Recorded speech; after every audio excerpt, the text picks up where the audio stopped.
Le roi actuel de Malaisie, Ibrahim Iskandar, est l'un des hommes les plus riches du monde. Ce monarque unique conduit de puissantes motos et déjeune dans des restaurants ordinaires. Il a aussi une passion rare qu'il apprécie encore plus que sa collection de voitures de luxe. Il vit dans le luxe, mais sa vie est pleine de drames et de tragédies. Dans cette famille royale, il y a eu de tout, des mariages somptueux et des destins brisés auxquels personne ne s'attendait. Quel secret cache cette famille royale? Quel est le destin des enfants du roi et quelles tragédies de leur vie restent encore inconnues? Comment le sultan dépense-t-il ses milliards et pourquoi sa femme a-t-elle pleuré pendant tant d'années la nuit? Regardez l'histoire complète de l'une des dynasties les plus riches d'Asie. Commençons. Le roi Ibrahim est né il y a 65 ans dans la famille royale de Johor, l'un des États de Malaisie. En 2010, son père est décédé et le prince a été proclamé sultan de son État d'origine. La fortune du monarque est estimée à 5,7 milliards de dollars et il est considéré comme l'une des personnes les plus riches du pays. Le sultan possède un vaste empire commercial, allant de l'immobilier aux télécommunications en passant par le pétrole et le gaz. Contrairement à la plupart des monarques des pays islamiques d'Asie, Ibrahim n'a qu'une seule épouse. Elle s'appelle Zarit Sofia. Cette femme est une personnalité hors du commun. Certains observateurs pensent même que de nombreux succès d'Ibrahim ont été obtenus grâce à son épouse. Il est intéressant de noter que le mariage du sultan pourrait ne pas avoir eu lieu pour des raisons politiques. Zarit Sofia est une princesse née dans l'état voisin de Perak. Ses parents ont longtemps refusé qu'il se marie. Mais le jeune prince a réussi à défendre son amour et à obtenir le consentement au mariage. Sofia a donné à son mari 6 enfants, 5 fils et une belle-fille. Le fils aîné, le prince héritier Ismaïl, a été nommé souverain par intérim à Johor après l'accession de son père au trône. Il est propriétaire du Johor Darul Tazim Football Club, le plus grand club de football malaisien de tous les temps. Le prince est diplômé de l'Académie militaire en Inde et a servi dans l'armée indienne. Cavalier accompli, il joue au polo et a remporté de nombreux trophées. Le prince est également un amateur de voitures de sport. Toutes ces voitures sont immatriculées sous la même plaque d'immatriculation, TMJ, acronyme de Tunku Mahkota Johor, qui se traduit par prince héritier de Johor. Il est marié et père de 4 enfants. La fille unique du roi, Amina, a épousé le footballeur et mannequin néerlandais Dennis Verbaas et ils ont 2 enfants. Elle a fait ses études supérieures dans une école d'art à Singapour. Amina a hérité du talent de dessinatrice de sa mère et a également lancé une série de kits de soins pour la peau, The Royal Art of Beauty. Les autres fils, suivant la tradition familiale de formation militaire, ont servi dans l'armée malaisienne. Idriss est devenu vice-chancelier de l'Université de Malaisie. Abdul Jalil était diplômé en zoologie, impliqué dans des œuvres caritatives et passionné de voile. Il est malheureusement décédé d'un cancer du foie en 2015. Les fils cadets du sultan, Abdul Rahman et Abu Bakar, sont des pilotes de course automobile professionnels. Ils représentent la Malaisie dans les compétitions internationales. À Johor, le sultan Ibrahim et sa famille sont très populaires. Il compte 1 million d'adeptes sur Instagram, où il publie régulièrement des posts sur tous les sujets. De son amour des voitures rapides et des motos à ses fonctions royales officielles. Malgré son statut élevé, le roi Ibrahim aime dîner avec sa famille dans des restaurants locaux. Dans son TikTok officiel, il aime partager ses moments. Le sultan Ibrahim possède une collection de plus de 300 voitures de luxe. Allant d'un camion de type Optimus Prime à une voiture en bois inspirée des pierres à feu. La collection comprend également une Mercedes de 1936 ayant appartenu à Adolf Hitler et offerte par ce dernier à l'arrière-grand-père du sultan. Le sultan possède également une collection de jets privés, dont 3 Gulfstream et un Boeing 737 bleu et or. En outre, le sultan Ibrahim est entré dans le livre des records de Malaisie en tant que premier souverain à obtenir une licence officielle pour conduire un train. Cependant, il a développé des hobbies plus calmes et plus solides, dignes d'un milliardaire. Sa Majesté est notamment connue pour sa passion pour la collection de cannes exclusives. Ses produits très coûteux sont sculptés dans du bois précieux, des traverses de chemins de fer et même des planchers d'anciens palais. La collection exotique du monarque compte environ 300 cannes. Il possède à peu près le même nombre de voitures de luxe de différentes époques. mais c'est la collection de bâtons que le roi apprécie le plus. Ibrahim collectionne également des plaques d'immatriculation uniques. En 2016, il a acheté aux enchères la plaque d'immatriculation d'un bolide de Formule 1 pour $180 000. Et récemment, le roi a acheté une plaque Gold One pour la somme record de $320 000. Au total, le monarque possède plus d'une centaine de plaques d'immatriculation rares dans sa collection. Enfin, et c'est le plus important, le sultan se préoccupe réellement de ces sujets. Après avoir reçu le titre suprême, il a annoncé une augmentation massive des programmes sociaux visant à réduire la pauvreté. Il a également pris des mesures importantes pour lutter contre la corruption, qui constitue un problème majeur pour la Malaisie. Le sultan Ibrahim est très populaire et aimé dans son état natal de Johor. Au cours des 5 prochaines années, il devra gagner le cœur de tout le pays, comme l'ont fait le roi Abdullah et la reine Aziza Amina. Cette dernière, qui est la sœur cadette du nouveau roi, est en effet adorée par toute la Malaisie et affectueusement surnommée la reine des cœurs. Nous ne pouvons que souhaiter à ce roi brillant et peu ordinaire le succès et la force de réaliser tous ses projets, et à sa femme de devenir la nouvelle reine des cœurs de tout le pays. Que pensez-vous du nouveau roi de Malaisie? Partagez vos impressions dans les commentaires. La reine Raja Zarit Sofia est la première et unique épouse du nouveau roi de Malaisie, le sultan Ibrahim. Ils sont ensemble depuis plus de 40 ans et ont fait face à de nombreux challenges au cours de leur vie. Ces sujets la voient comme une reine parfaite qui a consacré sa vie au peuple et à sa famille. Mais pourquoi leurs parents étaient-ils opposés à leur mariage? Comment a-t-elle réussi à rester la seule épouse du roi, alors qu'il pouvait en avoir plusieurs? Et quels autres événements éprouvants se sont déroulés au cours de cette année difficile où elle a appris le terrible diagnostic de son fils? Regardez la vidéo jusqu'à la fin pour le savoir. C'est parti! Raja Zarit Sofia est de haute naissance et pouvait donc s'attendre à une vie insouciante. Elle est née en 1959 dans la famille royale du sultan de Perak, un état de Malaisie. Son père, Idriss Shah II, possédait de riches terres et était connu pour son attirance pour les femmes. Il a eu 8 épouses qui lui ont donné 14 enfants. Sofia était la 3e enfant. Son père lui vouait un amour extraordinaire et faisait tout pour le bonheur de sa fille. La princesse a reçu une éducation brillante. Après avoir terminé l'école primaire dans la capitale du sultanat de Perak, elle a été envoyée étudier en Grande-Bretagne. Elle a fait ses études secondaires au Cheltenham Ladies College. Plus tard, la jeune fille est entrée à l'université d'Oxford. Elle a obtenu une maîtrise en études chinoises. Elle est d'ailleurs considérée comme la reine la plus instruite de tous les États de Malaisie. En Angleterre, Zarit Sofia s'est rendu compte que les femmes étaient capables de s'adonner à la science, à l'art, et même au gouvernement sur un pied d'égalité avec les hommes. Cela a considérablement modifié sa vision du monde. Le prince Ibrahim du royaume de Johor a rencontré cette jeune fille libre et éduquée, mais aussi noble et conservatrice lors d'une réunion sociale. À l'époque, Ibrahim était prince héritier et avait suivi une formation militaire dans son pays d'origine et puis aux États-Unis. Il n'avait qu'1 an de plus que Zarit Sofia. Ils ont donc rapidement trouvé un langage commun. Peu de temps après, les jeunes gens ont compris qu'ils étaient faits l'un pour l'autre. Ils ont demandé la bénédiction de leurs parents pour leur mariage et ont essuyé un refus. De nombreuses personnes nient aujourd'hui cette évolution et pensent qu'il s'agissait d'un mariage dynastique ordinaire.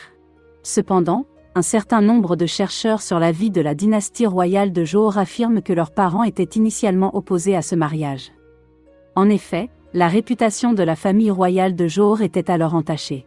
Ibrahim et son père, le sultan Iskandar, étaient accusés de faits assez graves. Le sultan Iskandar a été accusé d'homicide involontaire pour avoir tiré sur un homme à l'extérieur de son hélicoptère privé après l'avoir pris pour un contrebandier. Son fils aîné Ibrahim a quant à lui été condamné pour avoir tiré sur un homme dans une boîte de nuit au cours d'une bagarre. Ils ont bénéficié de l'immunité royale et ont été graciés. Le juge en chef de ces affaires était l'oncle de Zarit Sofia, Raja Azlan Shah, qui succéda plus tard au père de la princesse sur le trône de Perak. Bien entendu que ces événements désagréables ont pu affecter les relations entre les deux familles régnantes. L'histoire d'amour d'Ibrahim et de Zarit Sofia ressemblait à celle de Roméo et Juliette. Cependant, le couple a prouvé que leur union ne profiterait qu'au royaume de Perak et de Johor. Après de nombreuses négociations, en 1982, ils ont obtenu la bénédiction des familles dirigeantes pour se marier. Le mariage a eu lieu dans les deux royaumes et aucune dépense n'a été épargnée. L'ancienne génération de Malaisiens se souvient encore de ces célébrations fastueuses. Des défilés de voitures décorées de manière festive ont parcouru les rues de Kuala Kangsar, la capitale du sultanat de Perak. Des friandises ont été distribuées à tout le monde. Un gâteau de taille record a été commandé pour les membres de la famille royale. Il était si énorme qu'il a été transporté sur le toit d'une voiture. La célébration a attiré des invités de toute l'Asie du Sud-Est et des membres de la famille royale. À l'occasion du mariage, une série de timbres et même des assiettes décoratives à l'effigie des jeunes mariés ont été émis. Les collectionneurs modernes sont prêts à donner beaucoup d'argent pour ces reliques, mais elles sont rarement vendues. Après son mariage, Zarit Sofia a poursuivi ses études à Oxford. Des événements incroyables attendaient cette jeune femme, qui l'ont rendue plus forte et ont suscité l'amour et le respect de la nation. Le couple royal a eu 6 enfants, 5 fils et une magnifique fille. Tous ont reçu une éducation de premier ordre et ont fait de brillantes carrières dans la gestion, les affaires ou le sport. La reine aime assister aux courses automobiles de ses fils cadets Abdul Rahman et Abou Bakr. Ces derniers sont devenus des pilotes de courses automobiles renommés et ont remporté plusieurs compétitions internationales tout en défendant les couleurs de leur état d'origine Johor. Malheureusement, la vie de Zarit Sofia n'a pas été exempte de tragédie. Le plus grand chagrin est lié au 4e enfant Abdul Jalil. Ce brillant yachtman et officier des forces spéciales a été emporté par un cancer du foie à l'âge de 24 ans.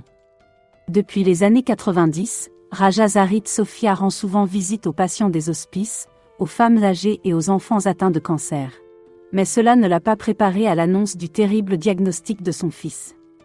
Personne n'a jamais pensé qu'il avait un cancer, se souvient la reine.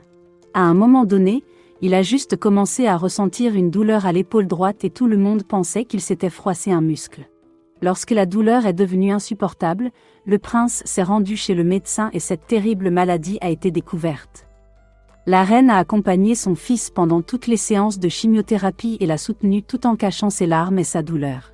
La femme qui adressait des paroles de réconfort aux mères dans les services de cancérologie avait elle-même besoin de mots d'encouragement.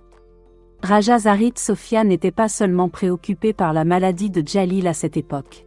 De nombreux événements se sont déroulés cette année-là et ont absorbé toute son énergie. Le mariage de son fils aîné Ismaïl, le déménagement dans le nouveau palais et le couronnement qui a fait d'elle la reine de Johor. Elle remplissait également d'autres fonctions publiques, comme il sied à l'épouse d'un sultan. Entre tous ces événements importants, Abdul Jalil a subi une greffe de foie dans le meilleur hôpital chinois. Ses parents ont tout fait pour le sauver. Cependant, aucune somme d'argent n'a permis de rétablir la santé de leur fils. En 2015, le prince est décédé, ce qui a laissé une profonde blessure dans le cœur de sa mère. Sur Facebook, la reine a écrit une lettre touchante à son fils. En voici quelques lignes. « J'ai 1001 souvenirs de toi dans tes derniers jours dans ce monde. Je me souviens qu'un jour, tu as fermé les yeux et des larmes ont coulé sur tes joues alors que tu luttais contre la douleur. J'ai tenu ta main gauche et j'ai pleuré en essayant de ne pas faire de bruit. Je pensais que tu ne pouvais pas me voir pleurer parce que tes yeux étaient fermés.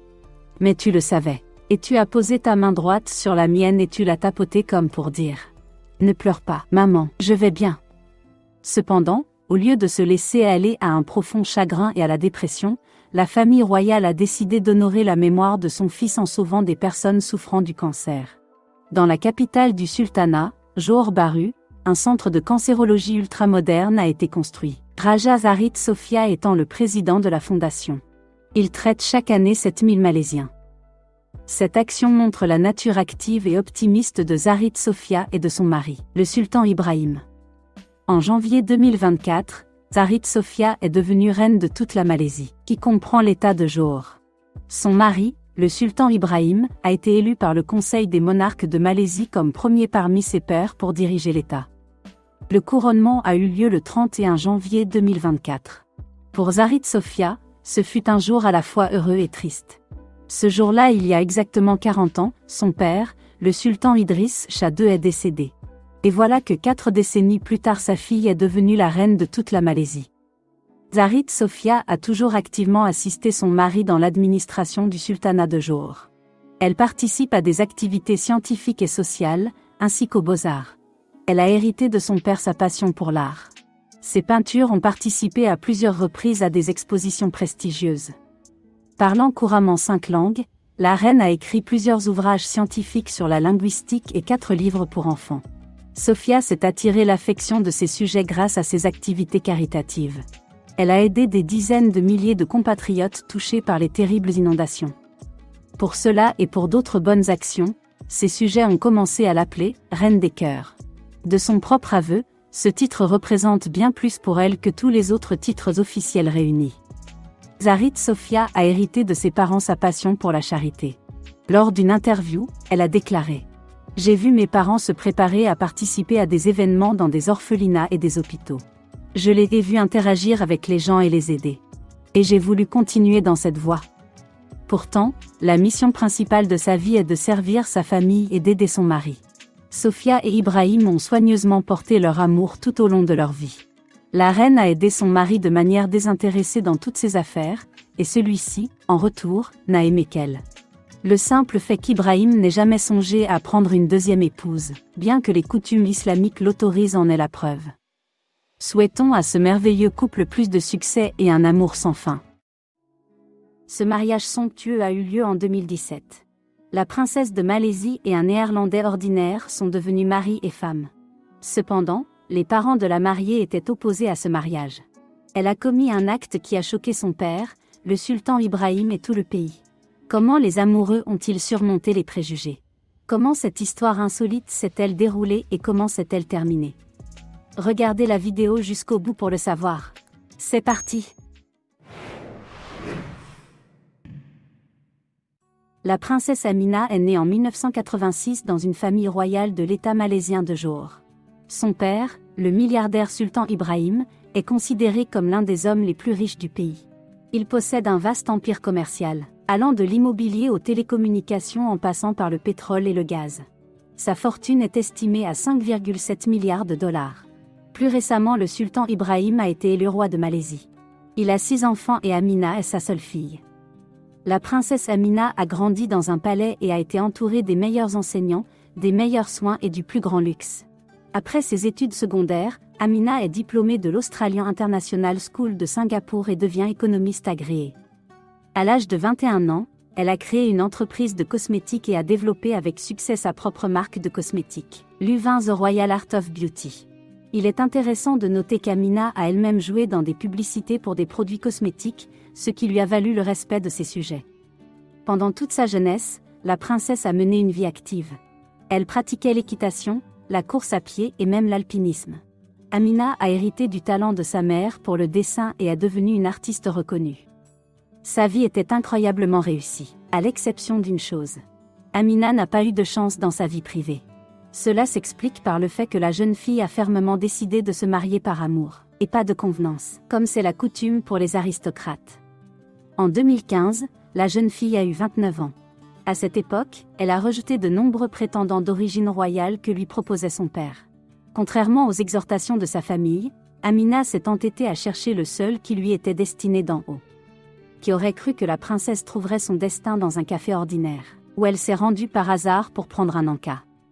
Un gérant de café d'apparence européenne, qui s'est présenté sous le nom de Denis, s'est porté volontaire pour servir la belle jeune fille.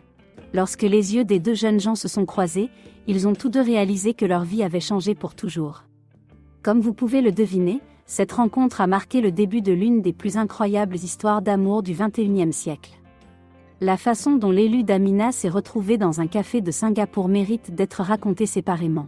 Denis Verbaas est un Néerlandais né dans la petite ville de Lisse, près d'Amsterdam. Après avoir obtenu son diplôme universitaire, il s'est lancé dans une carrière sportive et est devenu footballeur semi-professionnel. Il a ensuite été invité à Singapour, où Denis a trouvé un emploi de manager dans le club de football local Tampines Rovers. Parallèlement, il travaillait à temps partiel comme modèle photo pour des magazines et comme gérant du café où le destin a amené la princesse Amina. Des jeunes gens appartenant à des cultures et des religions différentes ont compris, par un sixième sens, qu'ils étaient faits l'un pour l'autre. Denis ne se doutait pas qu'il avait rencontré une princesse née dont le père possède un pays entier.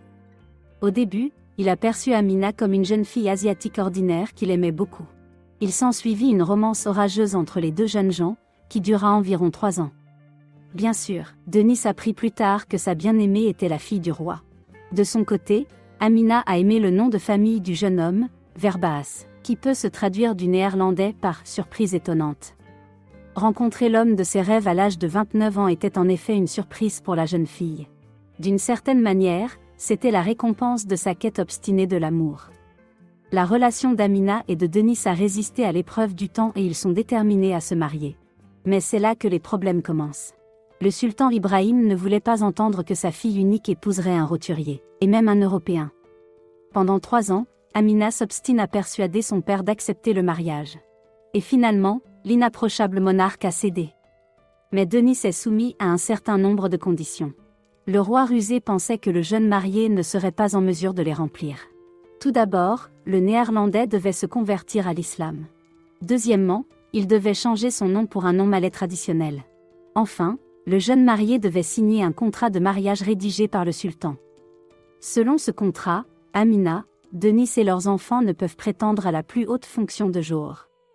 L'amour est si fort que Denis n'hésite pas à accepter toutes les conditions. Il est devenu musulman et a changé son nom chrétien pour le nom oriental Mohamed Abdullah. Le contrat de mariage a été scellé par des vœux personnels et signé publiquement dans l'une des plus grandes mosquées de Malaisie. Le sultan Ibrahim a ensuite béni sa fille en mariage et a organisé un grand mariage. Celui-ci a eu lieu à la fin de l'été 2017 dans la capitale de l'État, Johor Bahru. Les amoureux ont choisi le 14 août comme date de mariage, car c'était aussi l'anniversaire de la mère de la mariée. 1200 personnes ont été invitées à la cérémonie en tant qu'invitées d'honneur.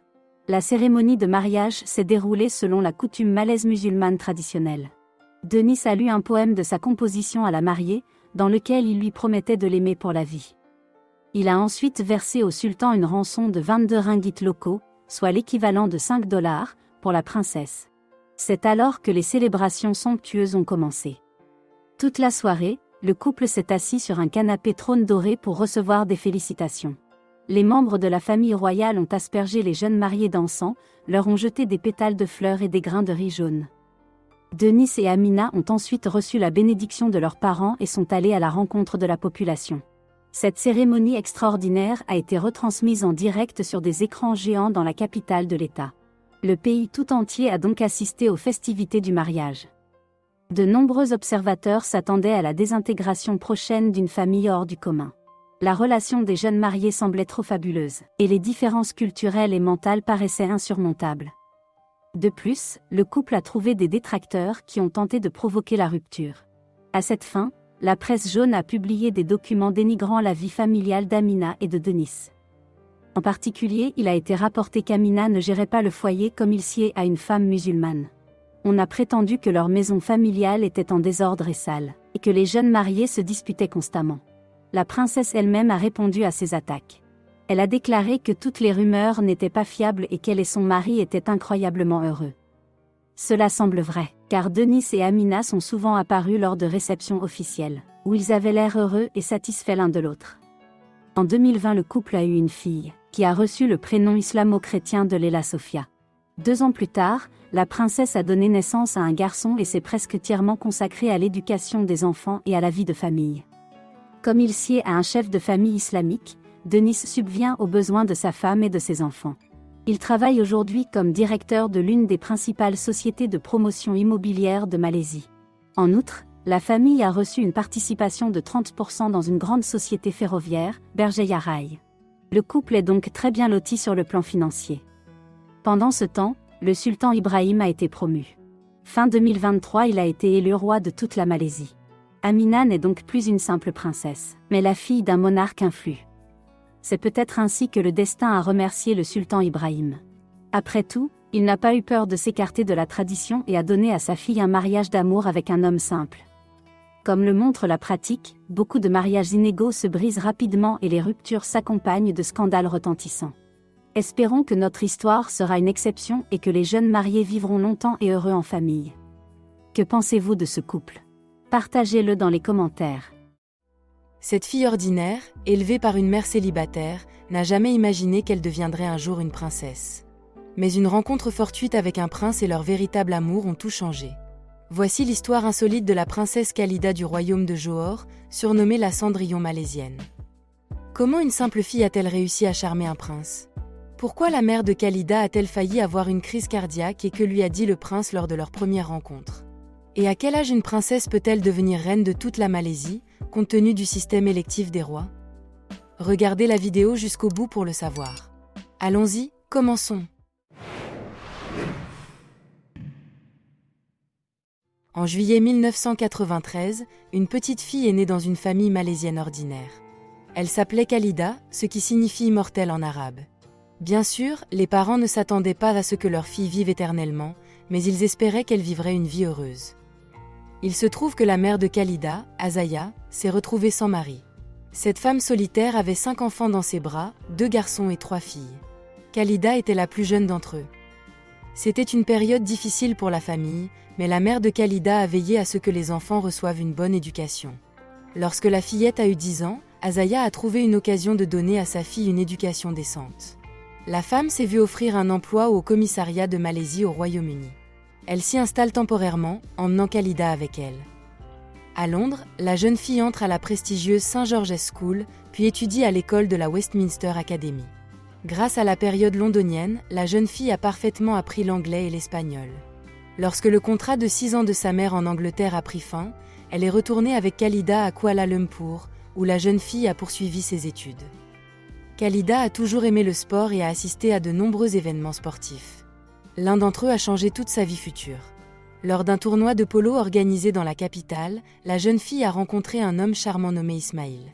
Khalida ne savait pas qui il était, car à ce moment-là, le prince était l'un des joueurs de polo et n'était pas entouré d'un service de sécurité. Selon eux, ce fut le coup de foudre. Le sentiment d'une rencontre non aléatoire s'est intensifié lorsque Khalida et Ismail ont appris à mieux se connaître. Il s'avère qu'ils aiment tous les deux le football et sont fans de Manchester United. Ismail et Khalida aiment également la danse, les chats, le jogging matinal et les instruments à clavier. Les jeunes gens avaient l'impression de se connaître depuis des années. Lorsque Khalida a appris que sa nouvelle connaissance était le prince héritier de Johor, elle a été choquée. Sa famille possède des milliards de dollars et son père est le souverain de Johor. La jeune fille était attristée, car elle savait que les aristocrates recherchaient généralement des filles de même naissance pour une relation sérieuse. Khalida s'attendait à ce qu'Ismail oublie rapidement sa nouvelle amie, car elle ne lui convenait pas. Mais le prince est d'un avis contraire. Il est déterminé à ne pas rater son bonheur. Les internautes ont alors remarqué qu'Ismail et Khalida avaient commencé à s'envoyer des tweets. Ils échangeaient gentiment et romantiquement des souhaits de bonne nuit et d'autres plaisanteries. L'homme a été persévérant, l'a invité à sortir avec lui a offert des cadeaux et la fille lui a rendu l'appareil. C'est ainsi qu'a commencé l'histoire d'amour entre le prince héritier Ismail et Khalida, qui a duré environ 2 ans. Au bout de ce temps, les 2 jeunes gens ont compris qu'ils étaient faits l'un pour l'autre et ont décidé de se marier. Lorsque la mère de Khalida a appris avec qui sa fille sortait, elle a failli avoir une crise cardiaque. Elle pensait que ce n'était qu'un divertissement pour le prince et qu'il abandonnerait plus tard sa fille parce qu'elle n'était pas de sang royal. C'est ce que le prince a révélé plus tard lors d'un talk-show. Je suis rentrée chez sa mère et je lui ai dit que je ne jouais pas la comédie et que nous avions une relation sérieuse. Je lui ai promis de m'occuper de sa fille. Je voulais juste rassurer sa mère. Parce que si j'étais elle, je serais inquiète aussi. They say that I'm a playboy, I'm a gangster. That's not true.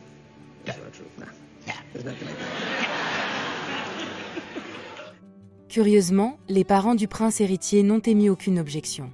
Ils ont béni leur mariage. Peut-être parce que le père du sultan Ibrahim avait lui aussi épousé une roturière, une Anglaise, Joséphine Ruby Trevorrow, qu'il avait rencontrée alors qu'il étudiait en Angleterre. En apprenant à mieux connaître la bien-aimée d'Ismail, la famille royale s'est rendue compte que le prince avait vraiment de la chance. Malgré son absence de racines aristocratiques, Khalida possède une noblesse intérieure.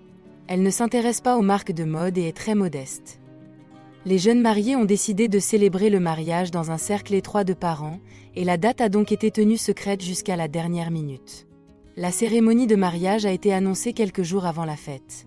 Le 24 octobre 2014, Ismail et Khalida sont devenus mari et femme lors d'une cérémonie privée d'Akad Nikah. La somptueuse réception de mariage a eu lieu le 8 novembre au palais royal du sultan de Johor, Istana Besar, et a été aussi publique que possible. Plus de 1200 invités, dont le Premier ministre de Singapour et le sultan de Brunei, ont assisté à la réception. Elle a été retransmise sur des écrans géants installés dans la capitale. Malgré la pluie soudaine, les Malaisiens ont suivi avec attention ce mariage d'une incroyable beauté. Les jeunes mariés ont fait une procession de mariage et ont reçu de nombreux cadeaux de la part d'amis et de parents. Ils se tenaient la main, leur visage rayonnait de bonheur, mais on pouvait voir de la tristesse dans les yeux d'Ismaïl et de Khalida. En effet, peu de temps avant le mariage, on avait appris que le jeune frère du marié, le prince Abdul Jalil, était atteint d'une maladie incurable. Les médecins avaient découvert qu'il était atteint d'une terrible maladie dont l'issue serait fatale dans un an. L'événement le plus joyeux de la vie des jeunes mariés était mêlé de tristesse face à la maladie d'un être cher. Néanmoins, les jeunes gens savaient pertinemment qu'ils avaient une longue et heureuse vie devant eux. Au moment du mariage, Ismaïl avait exactement 30 ans et Khalida 21 ans. Le bonheur ne les a pas fait attendre. Au bout d'1 an et demi, le couple a eu un enfant, une fille, qui a été nommée Amina Sofia. 1 an plus tard, Khalida a donné naissance à un garçon. Il reçut le nom d'Ibrahim en l'honneur de son grand-père sultan. Par la suite, le couple a eu 2 autres enfants, un garçon, Abou Bakr, et une fille, Zarit Azaya, qui a été nommée en l'honneur de ses 2 grands-mères. 4 enfants ont obligé la princesse à se plonger dans leur éducation. Cependant, la jeune fille continua à se développer. Elle est diplômée d'une université nationale. Aujourd'hui, Khalida est vice-chancelière de l'Université de technologie de Malaisie et présidente de l'Association des femmes guides du royaume de Johor. En outre, elle participe activement à des actions caritatives et aide ses compatriotes à surmonter des situations difficiles. Elle défend notamment les droits des femmes malaisiennes et s'élève contre la maltraitance des enfants. C'est pourquoi elle est extraordinairement aimée par les gens ordinaires. Ils sont fiers que leur princesse soit non seulement jeune et belle, mais aussi toujours prête à aider ceux qui sont dans le besoin. Récemment, le sultan Ibrahim, qui dirigeait le sultanat de Johor depuis de nombreuses années, a été élu roi de toute la Malaisie. En conséquence, le mari de Khalida a reçu le titre de régent de Johor, c'est-à-dire de dirigeant temporaire. Et Khalida a assumé temporairement les fonctions de reine de Johor. Un jour, Khalida deviendra reine de Johor, et peut-être même sera-t-elle honorée du titre de reine de toute la Malaisie. Compte tenu du système électoral du pays, la prochaine fois que le sultan de Johor deviendra roi de Malaisie, ce sera dans 45 ans. Ismaïl aura alors 84 ans et Khalida 74 ans. Une situation similaire s'est déjà produite en 2011 lorsqu'Abdul Halim Muazzam Shah est monté sur le trône à l'âge de 84 ans. Il est considéré comme le plus vieux monarque de Malaisie. Souhaitons à ce beau couple de vivre jusqu'à ce moment et d'utiliser leur sagesse accumulée au service de leur peuple. Cependant, même si Ismaïl et Khalida n'occupent pas le poste le plus élevé de l'État, ils ont déjà reçu le prix principal de leur vie. Le prix le plus important de leur destin a été l'amour véritable et le bonheur qu'ils ont pu se donner l'un à l'autre et à leurs enfants. Le fils du roi de Malaisie, Abdul Jalil, est décédé alors qu'il n'avait que 25 ans. Ce fut un grand chagrin, non seulement pour la famille royale. Il était incroyablement aimé de ses sujets et représentait l'espoir de la nation. Le décès du prince a surpris beaucoup de monde. Pourquoi son destin a-t-il été si tragique? Et qu'est-ce qui a conduit à sa mort? Regardez la vidéo jusqu'au bout pour le savoir. C'est parti! Le sultanat de Johor est l'un des États les plus prospères de Malaisie. Les rois locaux portaient autrefois le titre d'empereur, et la dynastie régnante est au pouvoir depuis plusieurs siècles. En janvier 2024, le chef de la famille royale de Johor a été élu roi de Malaisie.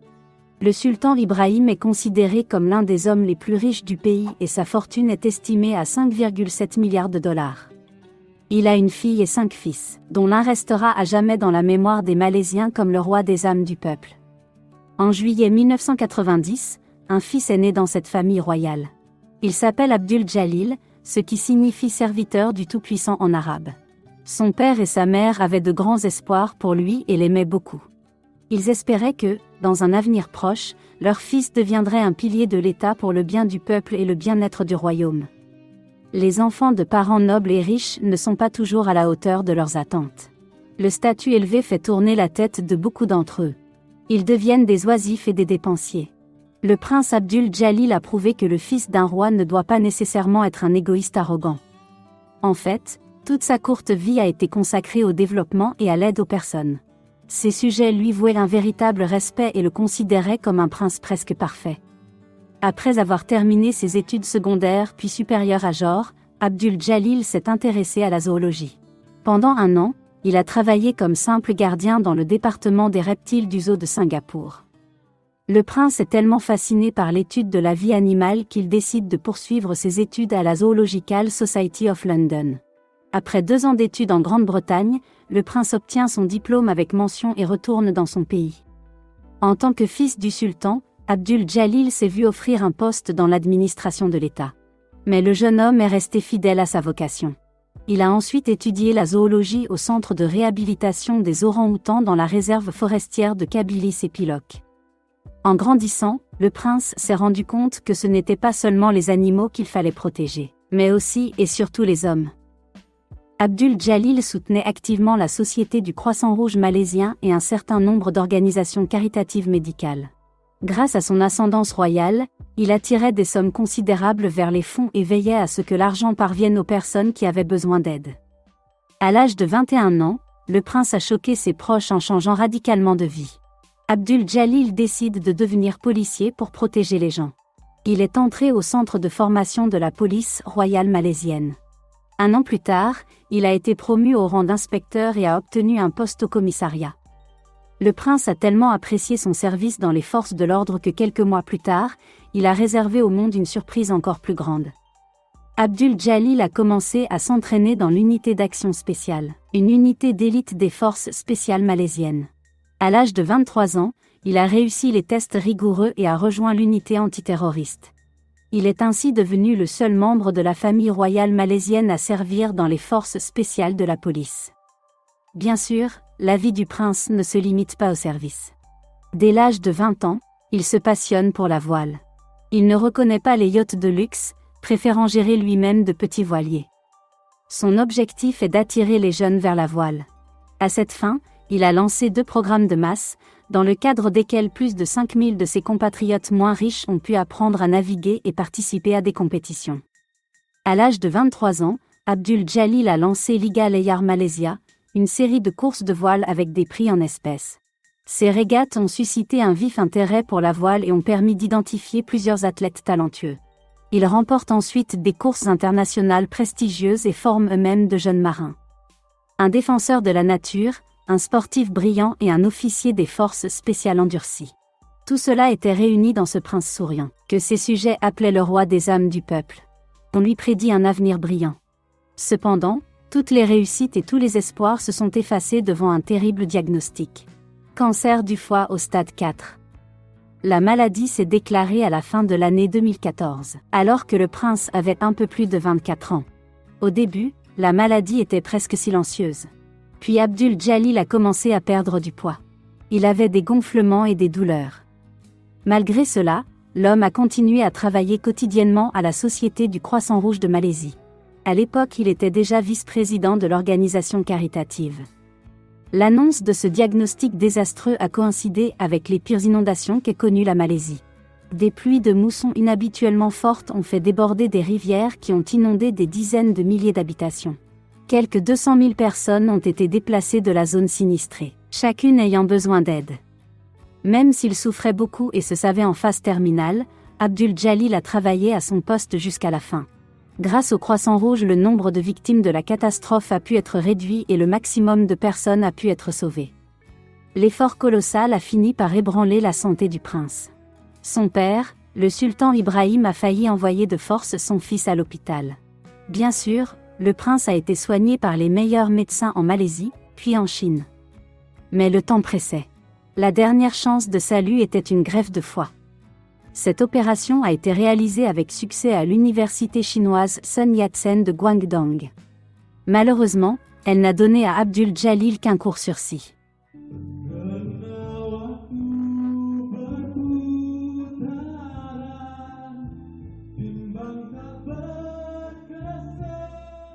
Pendant les 6 derniers mois de sa vie, le prince se savait déjà condamné et n'a reçu qu'un traitement de soutien. Incroyablement, même à l'hôpital, il est resté optimiste et a même fait une farce aux infirmières.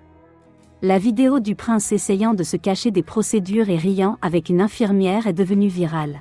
Cependant, elle n'a pas tant réconforté les téléspectateurs qu'elle ne leur a permis d'admirer la force d'âme de cet homme brillant. Et début décembre 2015, Abdul Jalil, âgé de 25 ans, est parti. L'oncologie avait tué le prince et toute la Malaisie était en deuil. Des dizaines de milliers d'hommes et de femmes se sont rendus en masse au palais royal pour faire leurs adieux au prince. Sur le cercueil d'Abdul Jalil, Une casquette de policier et une épée symbolisaient le fait qu'il avait tout donné pour protéger les gens du peuple. Après les prières, le prince a été enterré au mausolée royal de Mahmudiyya. Son père, le sultan Ibrahim, s'est engagé à aider tous les Malaisiens atteints d'un cancer. Le monarque a honorablement tenu sa promesse.